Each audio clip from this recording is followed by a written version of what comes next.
Hari Om. Namaste to all. Prostrating at the lotus feet of Brahmanishta Kshotriya Sadguru Swami Virajeshwara Saraswati and the entire Guru Parampara on behalf of all of us, today's discourse on Viveka Chudamani will continue. Om Shri Ganeshaya Namaha Om Shri Mahasaraswatyai Namaha Sadashiva Samarambham Shri Shankaracharya Madhyamam Asmadacharya Paryantam Vande Guru Parampara Shruti Smruti Purananam Alayam Karunalayam Namami Bhagavatpadam Shankaram Loka Shankaram Shankaram Shankaracharyam Keshavam Badarayanam Sutrabhashya Kruto Vande Bhagavantau Punah Punah Sarva Vedanta Siddhanta Gocharam Tamagocharam Govindam Paramanandam Sadgurum Pranatosmiham Om Namo Bhagavate Virajeshwaraya Hari Om. Last time we had stopped at the shloka number 417 as per the book I am following for the shlokas. And in these shlokas, as mentioned last time and the previous time, most important, succinct and most relevant, spiritual, insightful adesha or upadesha is being given by Srimad Shankara Bhagavatpada for all of us for our closest perusal and examination and for manana. The significance, the importance of Jivan Mukti and the reward of being liberated now itself, in this birth itself, while still the body is alive. So that is called the liberation, true liberation. Knowing the self, again by the grace of the self, knowing the Atman, by the grace of the Atman or Sadguru or God, to become one with the Atman. As repeatedly was said earlier, knowing means merging. This is the normal English language we use, merging with Atman. For heaven's sake, don't be under the illusion that you as an entity is a separate entity and Atman or Parabrahma Vastu is a separate entity. For the sake of communication, we say merging with Brahma, Parabrahma Vastu or Atma Vastu. It actually means we are realizing our true nature. What we had falsely implicating all these lives, previous lives, thinking that I means the body, so that upadhi is no more tenable, it is totally discarded. I means here Sakshat Pratyagatma Swarupa. So that is called Swaswarupa, my own real nature, my own real Swarupa. So that is called liberation, or as per the Vedantic texts, and even Chandrasekhara Bharati Mahaswamigal writes in his commentary on Viveka Chudamani, it is also referred as Jivan Mukti state. Jivan Mukti word used in Vedanta refers to you become mukta, you become liberated while still living in the body, this limited body, mind complex. You become totally liberated while still alive. So that is Jivan Mukta state. After the fall of the body, made up of the 5 gross elements, then you attain that total, what is referred as Sarvajñatva, no more limited to the body. You become one with everything. You become that Brahman itself as the only eternal, constantly present as it is, without any change, without any birth, without any death, without any transformation, without any body parts. It remains always. That means you remain always as Shuddha Buddha Nitya Paramatma Swarupa, Atma Swarupa. So that is after the death of this body, then that state is referred in Vedanta as Videha Mukti. While still, if you are living in the body and you are liberated, it is referred as Jivan Mukti. So these are the words, Jivan Mukti and Videha Mukti, used in these contexts in Vedantic language, which Mahaswami also concedes and writes in his bhashyam here, or in his explanation here. So Acharya was talking about the phala, the reward, the benefit of becoming a jnani himself, a jivan mukta himself. What is the benefit accrued? What is the reward accrued? Bahirantaha sadananda rasaswadanam atmani. Bahirantaha sadananda rasaswadanam atmani. That was the last line of the last shloka of the last week. Samsiddhasya phalam tu etat jivan muktasya yogina. So this is the phala, this is the reward, this is the ultimate, the point where internally, externally, always the person, Mahapurusha, the yogi, who is referred as Jivan Mukta, always he will be reveling in Atman, internally and externally, while living in the body, while interacting with the world or worldly affairs, while interacting with the people, while observing through all the five senses of his own body, he remains as a witness. He remains a witness to his own five senses, how they are reacting, how they are interacting with the world in the worldly life. And internally and externally, he will be under the reveling mode of the total bliss called Brahmananda. He will be showering that bliss. He will be radiating that bliss because of Paramashanti, the eternal peace, all the time. So we continue with the 418th shloka today onwards.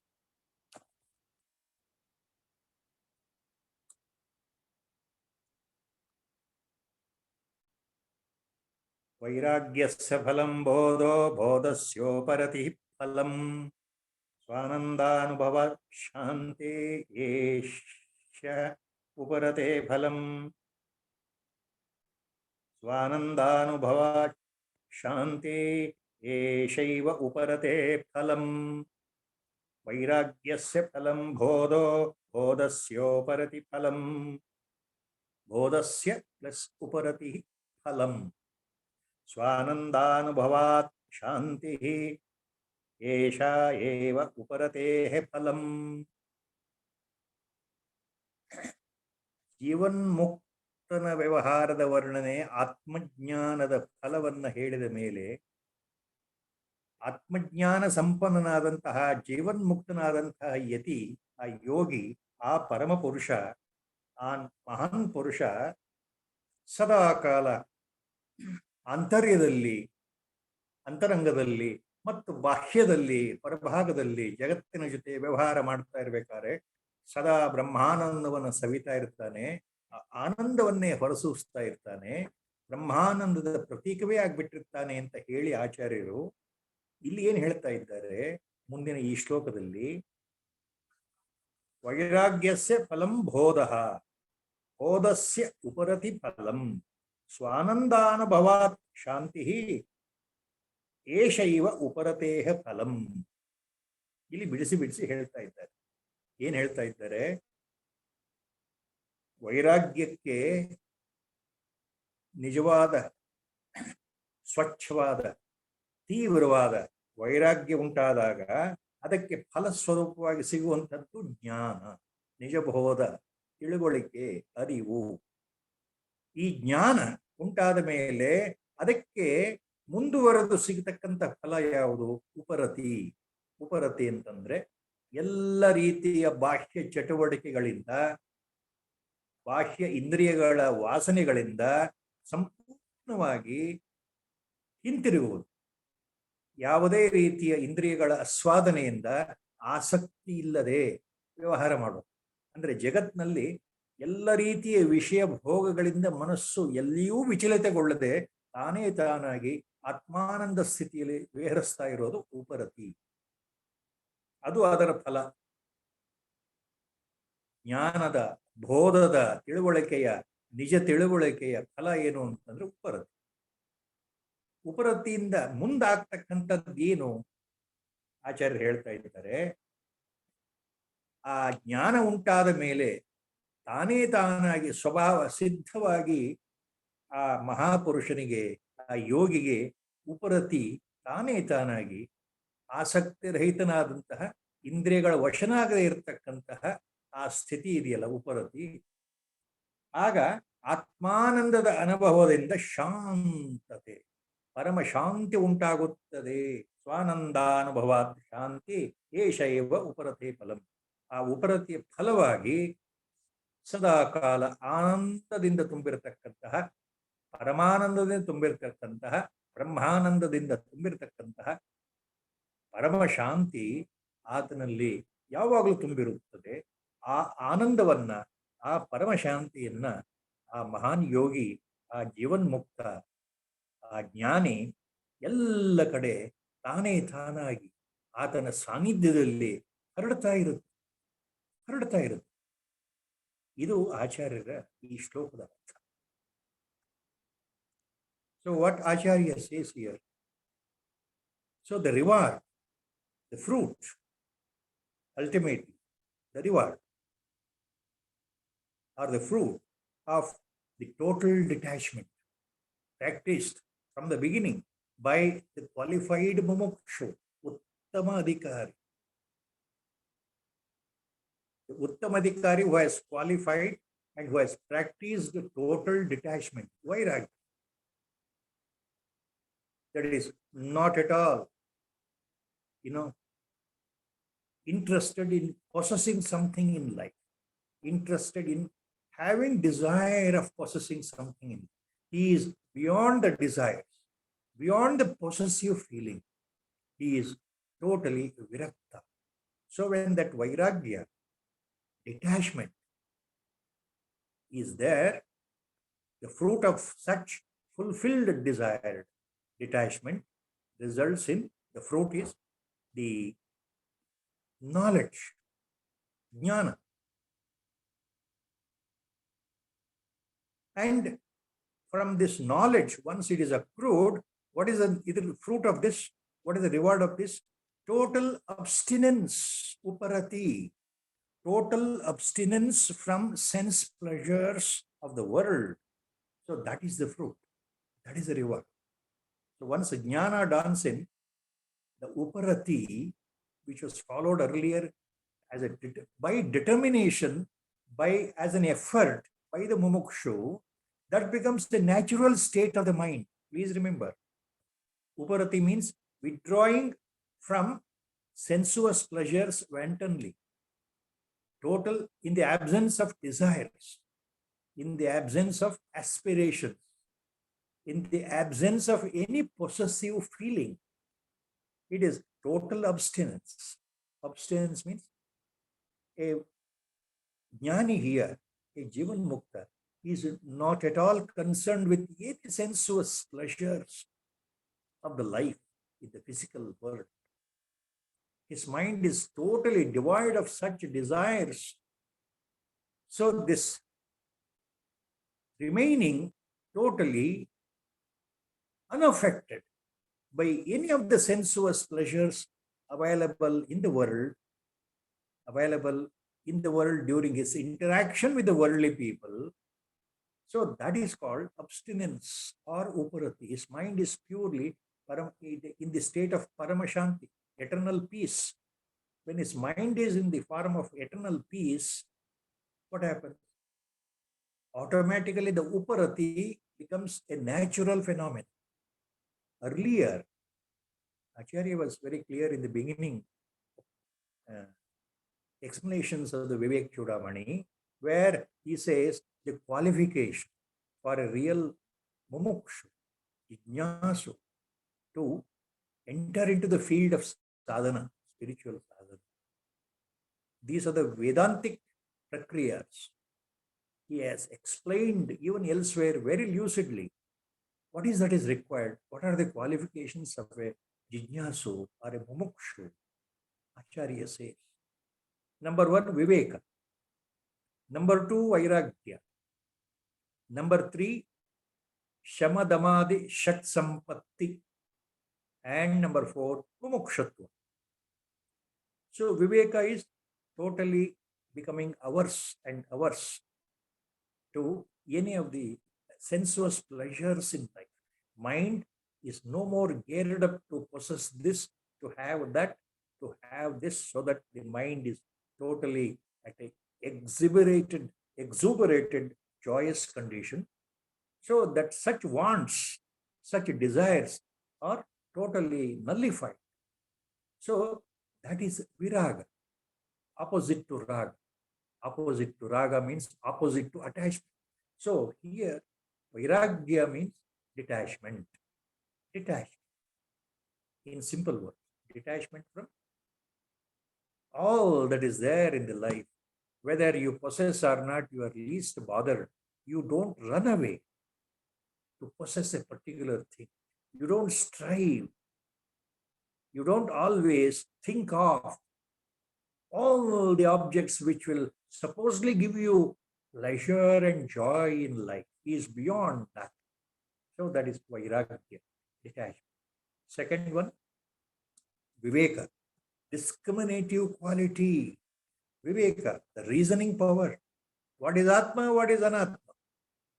Am I really this body-mind complex or something else? Is this the Atma, this body, my ego, whom I am saying I am so and so? So I'm identifying with the body. Is it really so? Am I really this body-mind complex or something else? If I am the Atma Swarupa, then what is the Anatma? What is the opposite to that? What is Anatma Swarupa? What is? So all these things, this type of logical, deeper, insightful thinking and reflecting called manana. So that comes under Viveka, the second qualification. Vairagya and Viveka. These are the two qualifications for any spiritual aspirant required to enter into the mode of spirituality, into the path of sadhana. The third one, Acharya says, Shamadamadi Shat Sampatti. So there, the sixfold wealth, Shat Sampatti, sixfold wealth, that is the third requisite. It includes Shama, Dama, then Uparati, Titiksha, Shraddha, Samadhana. This set of six called Shamadamade Shat Sampatti. That is the third step, the third qualification required. Shama, controlling of your mind. Dama, controlling of the sense organs. Titiksha, enduring all the crises and all the unwanted, unfavorable conditions with a smiling face, with total endurance. Enduring, without making somebody responsible for your problems. If there is a crisis, financial crisis, family crisis, crisis with reference to children, kids and kins, or health crisis, ultimately. For all these things, we sometimes hold somebody responsible. So, just following the titiksha mode, that means enduring every crisis, every problem with an open mind, serene mind, and a calm mind, without an iota of sorrow, that why it is happening to me, why all the problems are there in me, why this financial crisis has come to me all of a sudden, why sudden deaths have occurred in my family, why this unsurmountable type of a disease is there in the body, why I am suffering from this disease, why it has come to me only, why there was an accident in my life. So such type of regretful, remorseful attitude should not be there. Titiksha means enduring all that is happening, that is because of prarabdha. You have to remember that we are the good and the bad things we are experiencing in the present life is nothing but the result of the good and the bad karmas, actions we did in the previous lives. In the previous lives, not just previous life itself. In so many previous lives, whatever bad karmas and good karmas we have done, they give the reward, they give the fruit in this birth. What is designed by the Almighty in this birth, how much we have to take up such rewards. That is prarabdha. So looking into that, titiksha means enduring everything with a smiling face. I remember always here, our Gurudev, number of times, personally has told me one point repeated. I think it is universal. He used to say that in the present age of Kali, this Kali Yuga, he used to call present age of Kali, this is nothing but the age of total spiritual darkness. This is the age of total adharma. The dharma almost gone, haywire. People are more and more adharmic rather than following the dharma. So in this age of Kali, our Gurudev used to tell, the greatest, the highest form of real tapas is titiksha. These are the words of my Gurudev. The highest, the greatest tapas in this Kali Yuga, in this age of Kali is titiksha. Titiksha itself is the greatest tapas. So all that is happening due to prarabdha, due to the previous actions you did in the previous births, you are suffering or enjoying all the rewards and the unfavorable fruits in this birth. So enjoy them, my Gurudev used to tell. So he used to say, titiksha means enjoy your suffering. If you are suffering for any reason in life, always remember it is due to your previous birth karma phalas.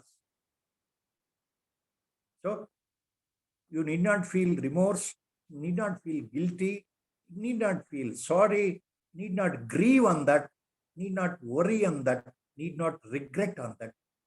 Just face it with a smiling face, with a total surrender to the God, with a total sharanagati to the God.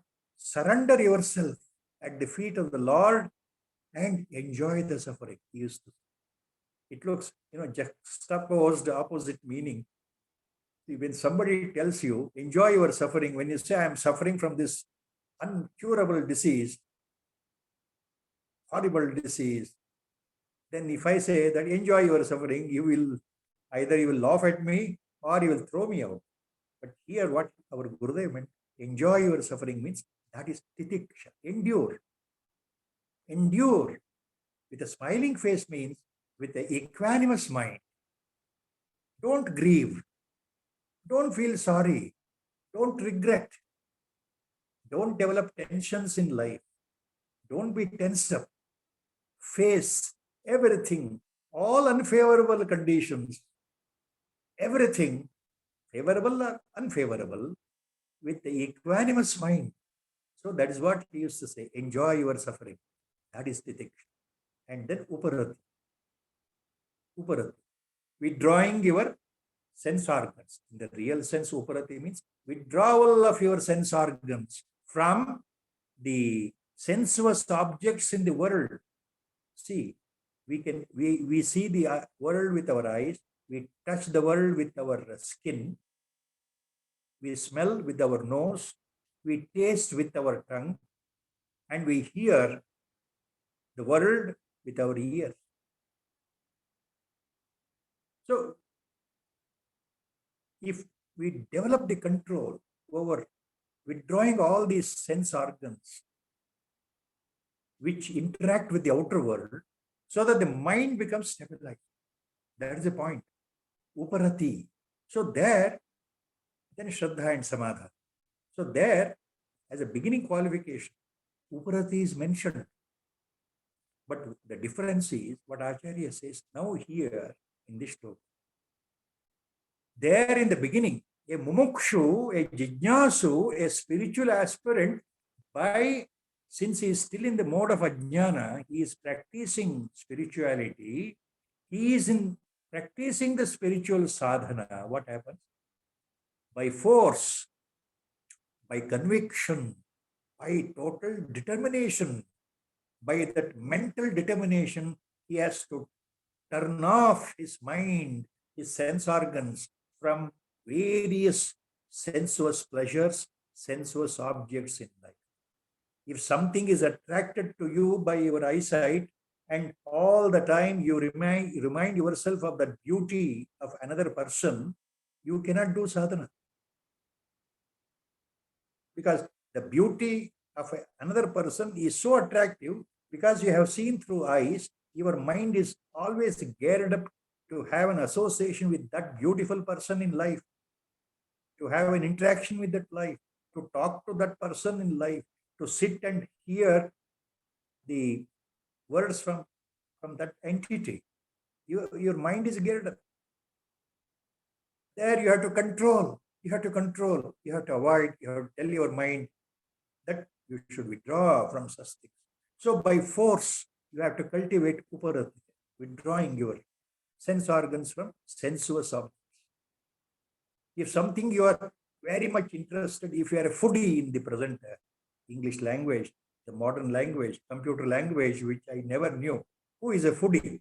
A foodie means a person with lot of taste, tendency of the taste, of eating a lot of food, varieties of food.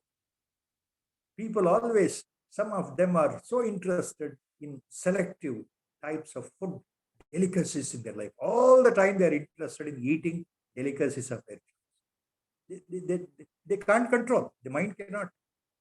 So their taste buds are so strongly, they have developed. So the tongue is so sensitive that it wants more and more, never satisfied with new tastes in life. So new varieties of food. So they are called foodies, I believe. So uparati here means what? You have to forcibly control your tongue, your eating habit. In other words, you have to forcibly. It is very, very difficult. It is really bothering. Mind will not accept. You have to fight within yourselves. The mind fights because the tongue needs special food, tasty food. Always when you are sitting doing meditation, your mind is thinking of that what you are missing. The varieties of, very, very mouth-watering dishes. So controlling the mind not to eat, that is uparati. Controlling your eyes not to see, that is uparati. Controlling your ears not to hear the sounds, that is uparati. So in the beginning, uparati, it is a forcible, cumbersome, a determined practice. But here what Acharya says, bodhasya uparati phalam, vairagyasya phalam bodha, bodhasya uparati phalam, bodhasya uparati phalam. ಸಾಧನೆಯ ಪ್ರಾರಂಭದ ಹಂತದಲ್ಲಿ ಉಪರತಿ ಅಂತಂದ್ರೆ ವಿಷಯ ವಸ್ತುಗಳಿಂದ ಬಲವಂತವಾಗಿ ಮನಸ್ಸನ್ನ ಹಿಂದೆ ಎಳೆಯೋದು ಬಹಳ ಕಷ್ಟಕರವಾದ ಕೆಲಸ. ನಮಗೆ ಇಷ್ಟವಾದ ತಿಂಡಿ ತಿನಿಸು, ಇಷ್ಟವಾದ ನೋಟ, ಪ್ರಿಯವಾದ ಜನಗಳ ಹಿತವಾದ ಸಂಘ ಎಲ್ಲ ಬೇಕು ಅನಿಸ್ತಾ ಇರುತ್ತಲ್ಲ, ಅದನ್ನ ಕಷ್ಟಪಟ್ಟು ತಡೆ ಹಿಡಿಯೋದು ಉಪರತಿ. ಆದ್ರೆ ಆಚಾರ್ಯರು ಇಲ್ಲೇನು ಹೇಳ್ತಾ ಇದ್ದಾರೆ, ಉಪರತಿ ಅಂದ್ರೆ ಜ್ಞಾನ ಉಂಟಾದ ನಂತರ ವೈರಾಗ್ಯ ತೀವ್ರವಾದಾಗ, ಅದರ ಫಲಸ್ವರೂಪವಾಗಿ ಜ್ಞಾನೋದಯ ಆದಾಗ, ಸಾಧನೆಯ ಕೊನೆಯ ಹಂತದಲ್ಲಿ ಜ್ಞಾನೋತ್ಪತ್ತಿ ಆದಾಗ, ಆ ಜ್ಞಾನೋತ್ಪತ್ತಿಯ ಫಲ ಏನು ಅಂದ್ರೆ ಉಪರತಿ ಅಂತ ಹೇಳ್ತಾ ಇದ್ದಾರೆ. ಸೊ ಹಿಯರ್ ಆಚಾರ್ಯ ಸೇಸ್ ಬೋಧಸ್ಯ ಉಪರತಿ ಫಲಂ.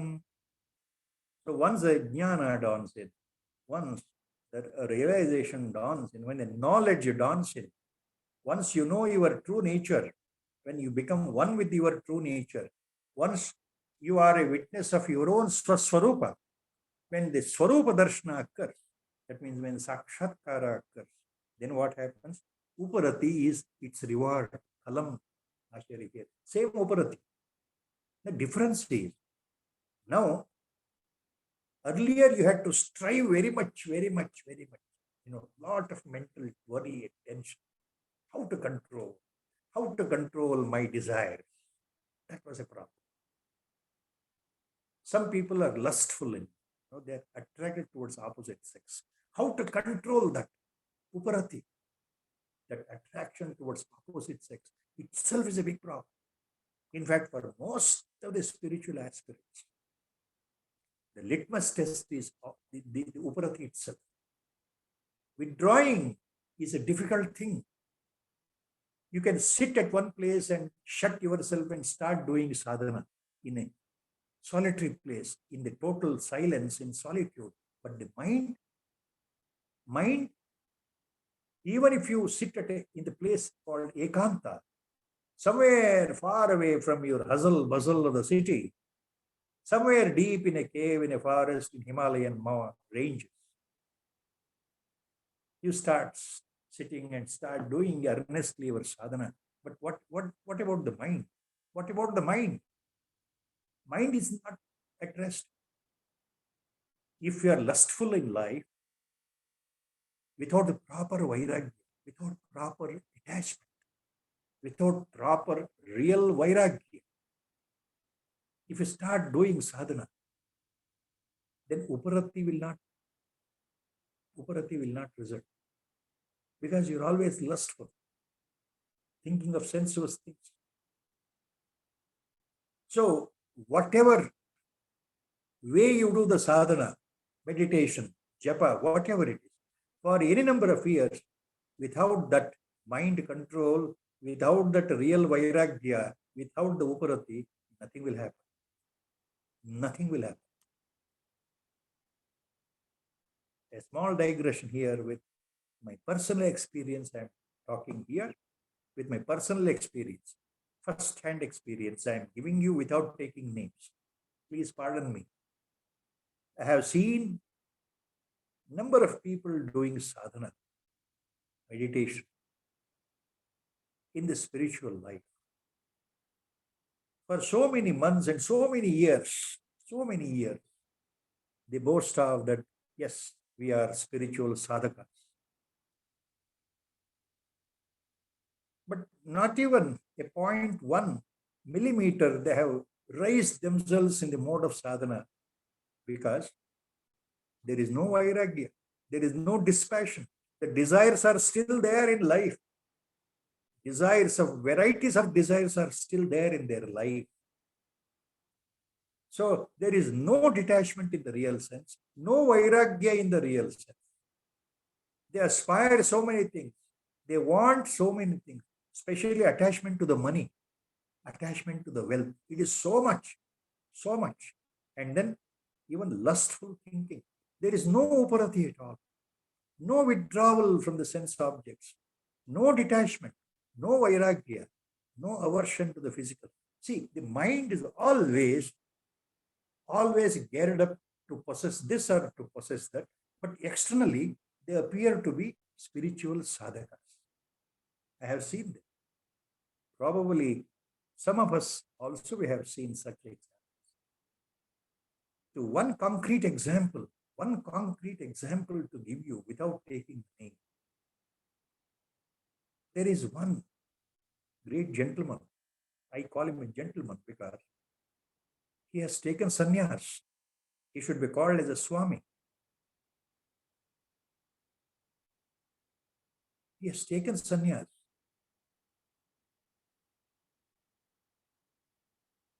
Almost 8 years before. I was witness to his sannyasa prakriya, the process of entering into sannyasa ashram. Almost 8 years. So from day one to till now, that Swami or gentleman who has entered into sannyasa, who has entered into this highest ashrama, sannyasa ashram mode of life, there is no mental peace. He has gone to Himalayas, near Badri. He spent nearly 1.5 years under the great one Mahatma who taught him with all compassion the Brahma Sutra Bhashya and Bhagavad Gita, and also the Upanishads, Prasthana Traya. From there, he jumped over to Rishikesh in some other ashram. There he was there for 1 or 2 years. From there, he jumped over to another place in Andhra Pradesh. And from there, he jumped over to our reverential Dakshinamnaya Sri Sringeri Sharada Peetham. At present, he is there. Lot of individual sannyasis I have seen in the last 40 years as a witnessing myself. Lot of real sannyasis come and stay at the portals of Sharada Peetham, Sringeri. Ever since there is a tradition. Sannyasis come and stay there, do their sadhana. They culminate their sadhana under the tutelage of Jagat Gurus. They may stay there for a year or more than 1 or 2 years, and then they leave with the permission of the Jagat Gurus. The place I have seen personally in the last 40 years. They never interact with common men. They completely are immersed in their sadhana in Sringeri Sharada under the benevolent guidance of Jagat Guru. So this Swami gentleman also came down to Sringeri. Sringeri, Sharada Peetham is like mother with full of mercy and compassion. Whoever sannyasi comes in, he will be given a place there, 2 meals per day, so that he can continue his sadhana, spiritual mode. I have seen this Swami staying there for the last 2 years. In Sringeri, in Sharada Math, under the tutelage of Jagat Guru, Sri Bharti Tirtha Mahaswami and Sri Vidushekar Bharti Mahaswami, the 36th, 37th Pontiff Jagat Gurus of Sringeri. But what is that ultimately? No Upurati, no real Vairagya. The mind never been stabilized. Never been stable. Never. All the time mind is trying to find some scheme. Mind is always restless. Always restless. Not even a 0.01 millimeter he has gone up in the spiritual sadhana with all the available circumstances. This is with my personal knowledge I am talking.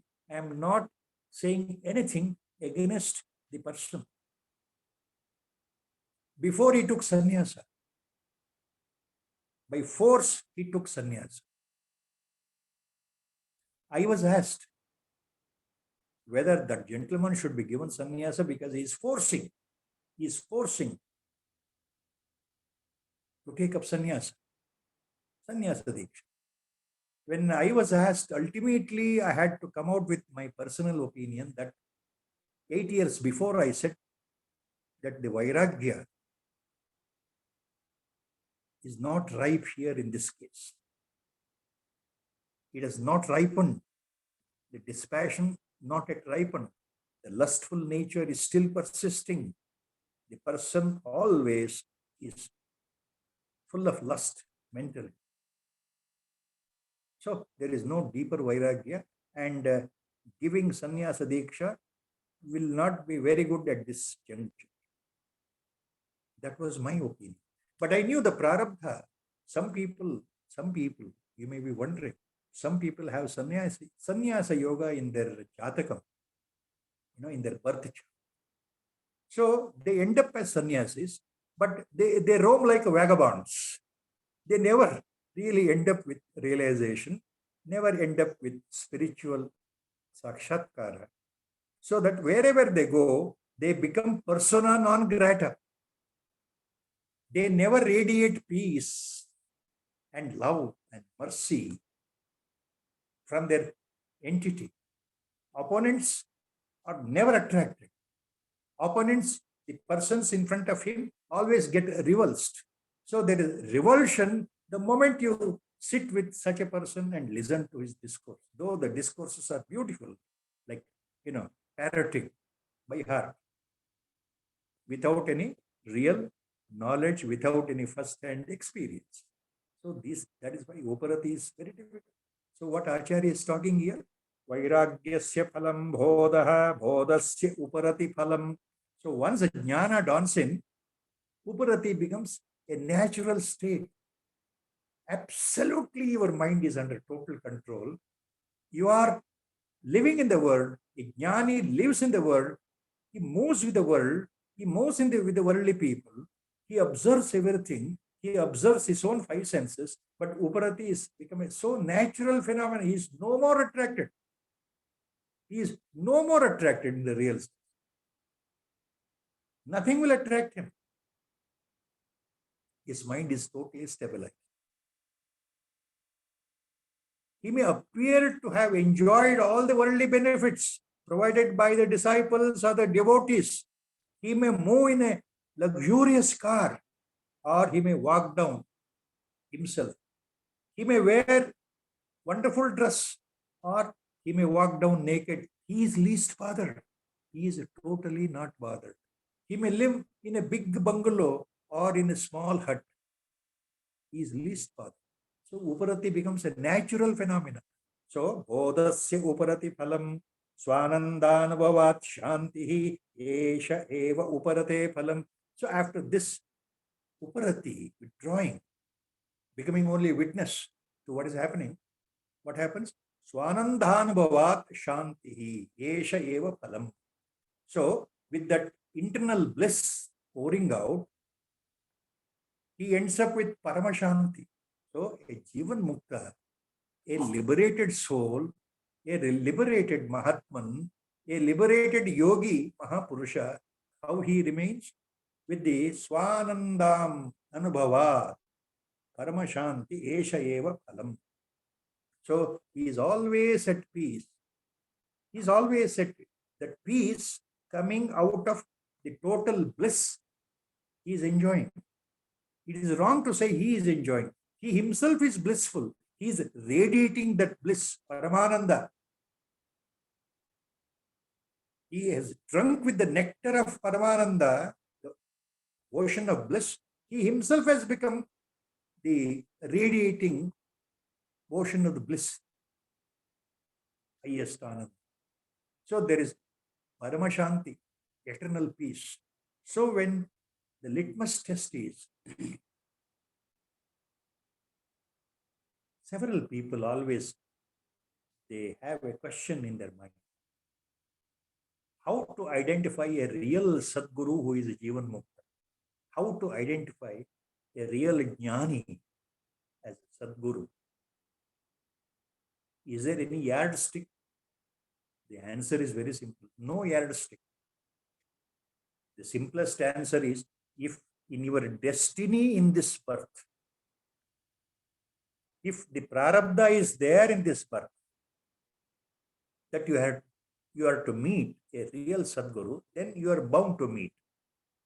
Situation will develop in such a way, without your knowledge, in this birth, you come across accidentally, you are pulled in, you are sucked in at the feet of a Mahatman, without your knowledge, if it is there in the prarabdha as a destiny in this birth. Number two, how to identify? No, you can't identify. Because you yourself being a jnani,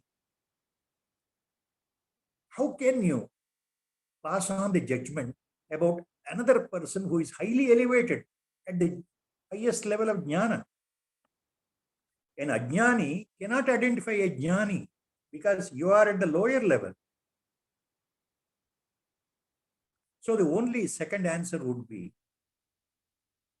at the best, when you sit in front of a Mahatman, a real Mahatma, a real yogi, a real Siddha Purusha, a real Paramajnani, a real Sadguru, a real Brahmajnani, a real Jivan Mukta, all these words, they mean the same thing.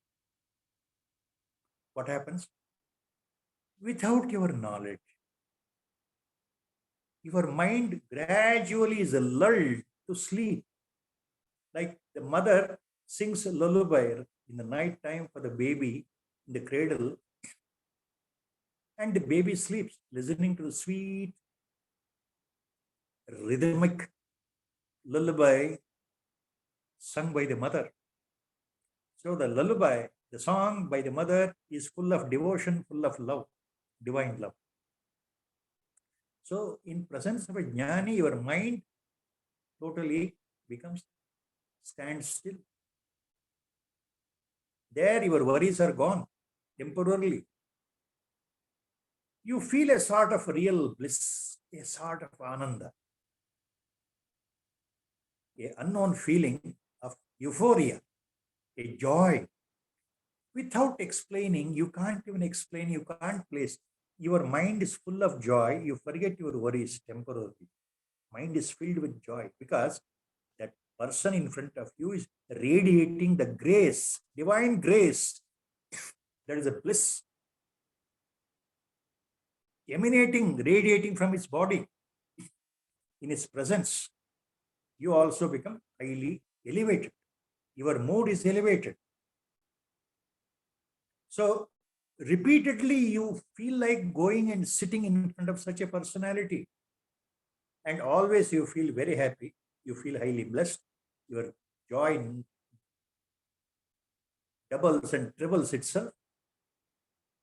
Your worries come down as long as you are associated with the satsanga of such a jnani Mahatma. So that is one indication. Second way, how to be with a jnani Mahapurusha. These are the points to remember. So to continue, यद्युत्तरोत्तराभावः पूर्वापूर्वं तु निष्फलं निवृत्तिः परमा तृप्ति आनंदो अनुपमः स्वतः. यद्युत्तरोत्तराभावः पूर्वपूर्वं तु निष्फलं निवृत्तिः परमा तृप्तिः आनंदो अनुपमः स्वतः. ಈ ಶ್ಲೋಕದಲ್ಲಿ ಆಚಾರ್ಯ ಏನು ಹೇಳ್ತಾ ಇದ್ದಾರೆ? ಮುಂದಿನ ಹಂತಗಳು ಕೈಗೆ ಎಟಕದೇ ಇದ್ರೆ, ಸಿದ್ಧಿ ಆಗದೇ ಇದ್ರೆ, ಹಿಂದಿನ ಹಂತಗಳು ನಿಷ್ಫಲವಾಗುತ್ತದೆ. ನಮ್ಮ ಈ ಅಧ್ಯಾತ್ಮ ಪ್ರಯಾಣದಲ್ಲಿ, ಈ ಸಾಧನಾ ಮಾರ್ಗದ ಪ್ರಯಾಣದಲ್ಲಿ ಮುಂದಿನದು ಸಿದ್ಧಿ ಆಗದೇ ಇದ್ರೆ ಹಿಂದಿನದು ನಿಷ್ಫಲ ಆಗುತ್ತೆ.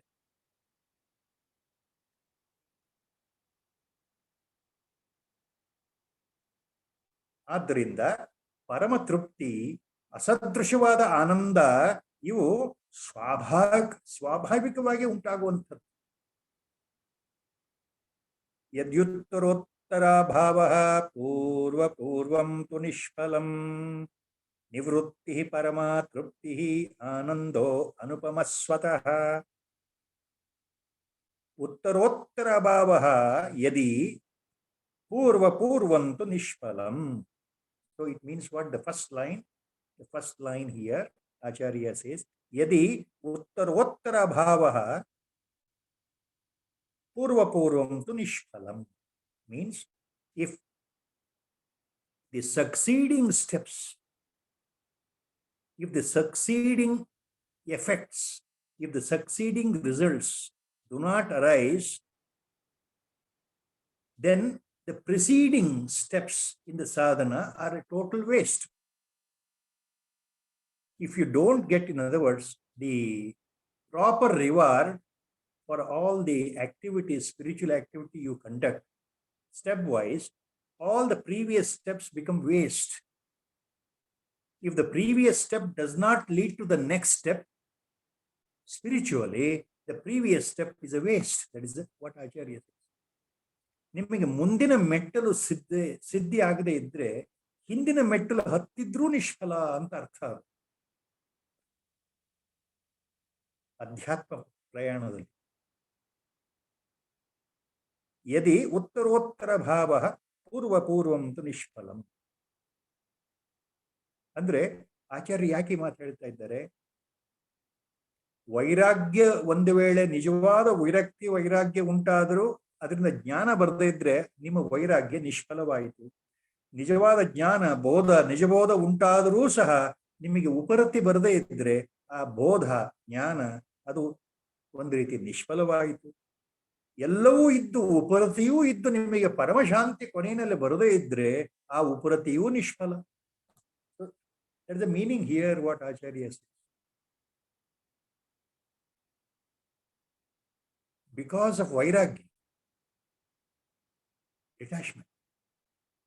If jnana doesn't dawn in, ultimately in the spiritual sadhana, your vairagya is a waste, nishpala. Even after attainment of the jnana completely, if uparati doesn't become your natural state, then that jnana is nishpala. Even finally, if the eternal peace, permanent peace doesn't accrue in your life, and the Paramananda doesn't accrue in the life, then the Uparati also practiced effortlessly is also waste. So one step to the next step, to the next step. One leads to the other, one leads to the other. So there is a point here Acharya mentions. The succeeding steps really become waste if the preceding steps are of no use. Then he says, Nivrutti Paramatrupti Anando Anupamaswataha. So then Nivrutti Paramatrupti. Nivrutti here means again withdrawing from all actions. Nishkama karma. In other words, Nishkriya sthiti. Withdrawing from action or karma. That is Nivrutti. See, you do actions because you expect so many things in our life. So that is Pravritti marga. When we are attached to the life, that is Pravritti. When you are detached from the life, life means the worldly aspirations. When you are detached, then there is no much karma or action or activity left for you to do. You don't want to possess anything. You don't want to have anything. No more wants are there. No more desires are there. Then your actions are automatically cut. That is nivrutti. So nivrutti paramatrupti anando anupamaswataha. So this withdrawing from actions that results in eternal bliss, total satisfaction, and immense, immeasurable ananda or paramananda or bliss. And it happens swataha, automatically. Nivrutti paramatrupti anando anupama swataha. So that anupama ananda swataha means that blissful nature of the mental state happens by itself automatically. Once you are totally satisfied, totally when the jnana is dawned in, once you become a jivan mukta, once you know your real nature, no more desires, no more wants, no more actions. Only your radiating the bliss itself all the time. So here, Mahaswami, while explaining this, Nivrittihi Paramatruptihi Anando Anupamaswataha, this line, he adds up in his Bhashyam, a beautiful anecdote of Shruti Vachana here. Mahaswami writes, taking the example, the Shruti says, Jnanamrutena truptasya krutakrutasya yoginaha naivasti kinchit kartavyam asti chetna tattvavit. Jnanamrutena truptasya krutakrutasya yoginaha naivasti kinchit kartavyam asti chetna tattvavit. So, the Shruti says, Jnanamrutena truptasya, the one, the realized master who has drunk the nectar of jnana, Jnanamrutena truptasya, kritakrutyasya yoginaha, he becomes kritakritya. Once the jnana dawns in, he becomes kritakritya. The realized soul, the enlightened master becomes kritakritya. There is nothing, no more actions, no more karmas, binding karmas for him to perform in the life, because he has achieved the highest state, what is to be achieved in this life.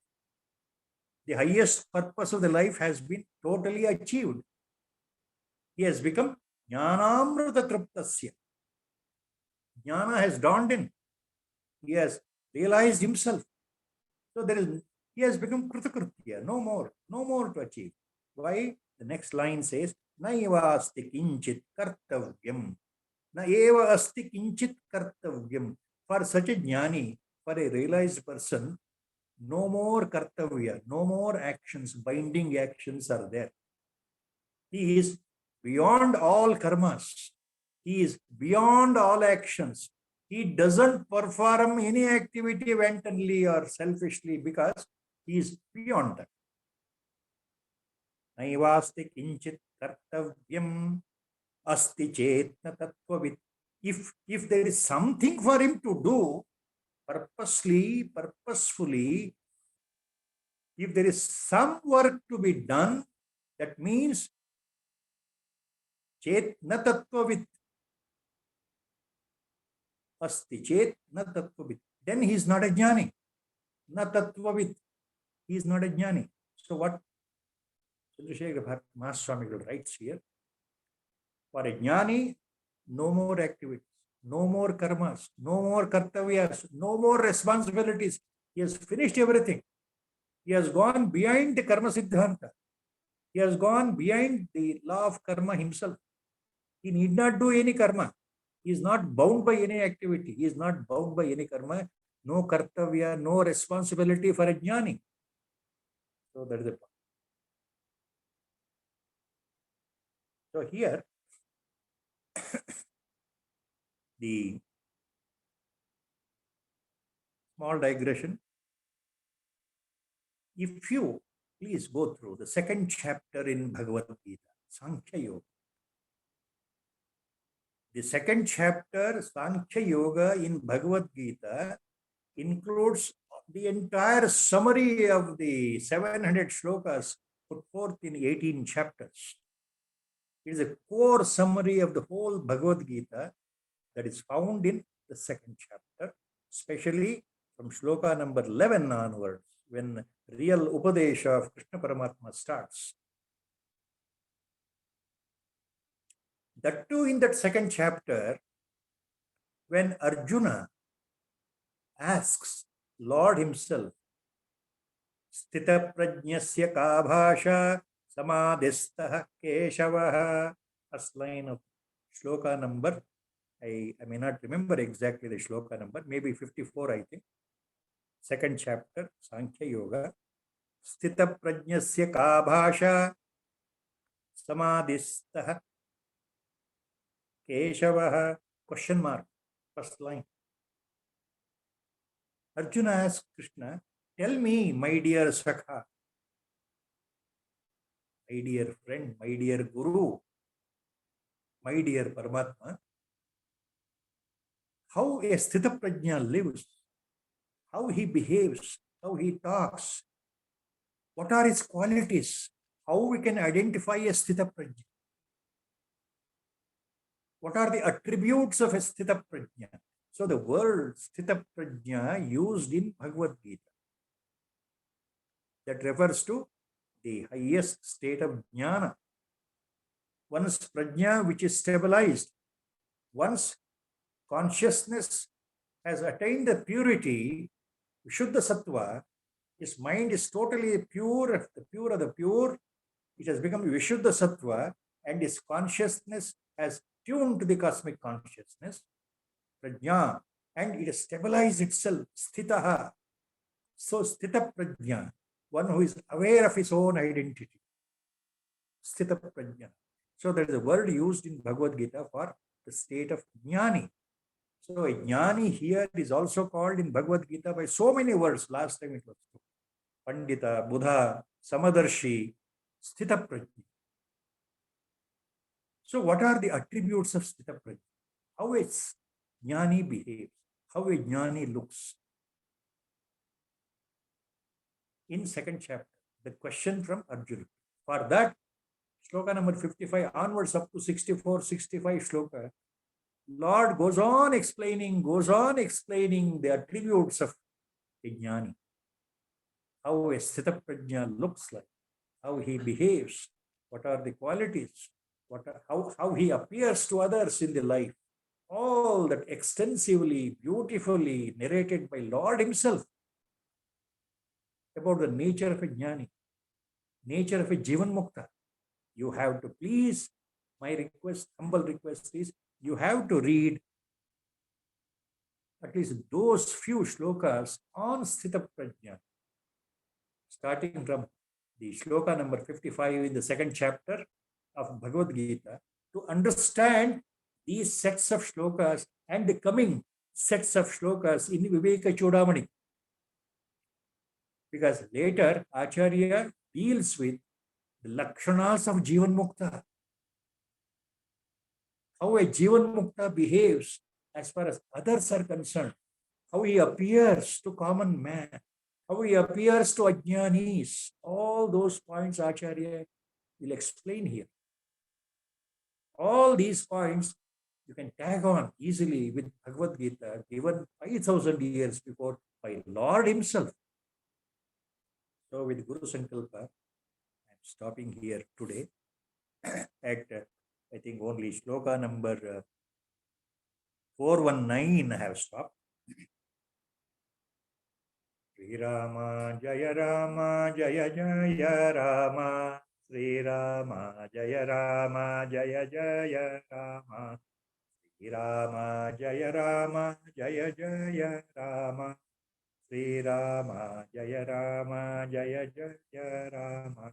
Hari Om Tat Sat Om Namo Bhagavate Virajeshwara. Thank you, sir. Hari Om, Hari Om.